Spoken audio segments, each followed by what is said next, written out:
Hi, welcome to part 3 of our series जहां हम बात कर रहे हैं प्रेगनेंसी कैसे आती है। हमने अपनी पिछली 2 वीडियोस में बात किया अंडे के रोल के बारे में, शुक्राणु के बारे में, और आज बात करेंगे ट्यूब और गर्भाशय यानी यूट्रस के बारे में। तो सबसे पहले समझना जरूरी है कि हमने पिछली वीडियोस में जैसे देखा, ओव्यूलेशन हो गया, एग रिलीज हो गया और उन दिनों पे आपने ट्राई भी कर लिया। फर्टाइल विंडो आपको पता चल गया कि वो कौन से दिन है जिस दिन अंडा निकलने वाला है, और आपने उन दिनों पे ट्राई भी किया और इंटरकोर्स से स्पर्म्स यहाँ डिपॉजिट हो गए। अब ये पूरा रास्ता ट्रैवल करके ट्यूब्स में जाते हैं और यही अंडा जो है वो इंतजार करता है फर्टिलाइजेशन का। तो हमने देखा कि ट्यूब्स का सबसे इंपॉर्टेंट रोल तो पहले रहता है एग पिकअप में, यानी अंडे को ओवरी से अपने अंदर सक करने में। दूसरा रोल रहता है स्पर्म्स का ट्रांसफर को फैसिलिटेट करने में। ये जो स्पर्म है इनके अंदर गति तो है ही, इसलिए वो ये रास्ता ट्रैवल कर रहे हैं, बट जो इसकी सिक्रीशंस होती हैं ट्यूब की, यूट्रस की जो कंट्रैक्शंस होती हैं, इसकी जो मसल होती है उसकी जो कंट्रैक्शन रिलैक्सेशन होती है, उसी की वजह से स्पर्म अपना रास्ता ढूंढते ढूंढते एग तक पहुंचते हैं। तो स्पर्म ट्रांसपोर्ट में भी एक बहुत ज्यादा इंपॉर्टेंट रोल रहता है ट्यूब्स का। और तीसरी बात है, यहाँ पे बनता है embryo. So embryo formation and growth, उसमें भी बहुत इंपॉर्टेंट रोल है, क्योंकि एक बार एग और स्पर्म जब फ्यूज हो गए तब बन गया एम्ब्रियो, और एम्ब्रियो की आगे जब बढ़त होती है तो वो एटलीस्ट 4 दिन तक, ये तो हो गया दूसरा दिन, तीसरा दिन, चौथा दिन, यहां तक जो स्टेजेस होती हैं 4 सेल स्टेज, 8 सेल स्टेज और कॉम्पैक्शन, ये सब ट्यूब में ही होती है। इसके बाद आती है स्टेज जिसे हम कहते हैं ब्लास्टोसिस्ट, और जिसपे जाके अटैचमेंट होता है यूट्रस में, गर्भाशय में, और प्रेगनेंसी एस्टैब्लिश होती है।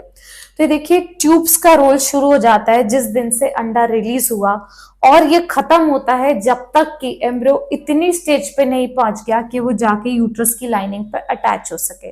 तो ट्यूब्स खुली होना बहुत ज्यादा जरूरी है अगर आप प्रेगनेंसी के लिए ट्राई कर रहे हैं और नहीं हो पा रही है प्रेगनेंसी। तो इस ट्यूब टेस्ट को मैंने देखा है बहुत लोग डेफर कर देते हैं कि पेनफुल टेस्ट है, हम बेहोशी में करा लेंगे, क्या ही जरूरत है। तो ऐसे ना करें, क्योंकि अगर ये खुली है तभी आप अपना नेचुरल प्रेगनेंसी का चांस अवेल कर सकते हैं हर महीने। और साथ ही कभी कभार हमने देखा है एक ट्यूब खुली होती है, एक बंद होती है, तो उसमें बहुत जरूरी हो जाता है जानना कि अंडा आखिर किस साइड बन रहा है। जो साइड खुली है उसी साइड अंडा बनेगा तो प्रेगनेंसी के उतने ही चांस होंगे जितने बाकी लोगों के हैं, पर अगर ऑपोजिट साइड बनेगा तो प्रेगनेंसी के चांसेस जो है वो कम हो जाते हैं।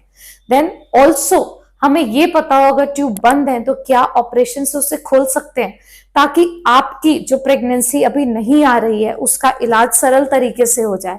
और अगर नहीं खोल सकते हैं तो आपका क्लियर कट ट्रीटमेंट जो है वो चेंज हो सकता है और आपको आईवीएफ की जरूरत पड़ सकती है। तो ये बहुत सारी चीजें हैं, पर हमें ट्यूब ओपन है या नहीं है कैसे पता चलता है? ये टेस्ट होता है एचएसजी, हिस्टोसैल्पिंगोग्राफी। बहुत सारी जगह पे टेस्ट सलाइन से किया जाता है तो उसको एसएसजी भी बोलते हैं।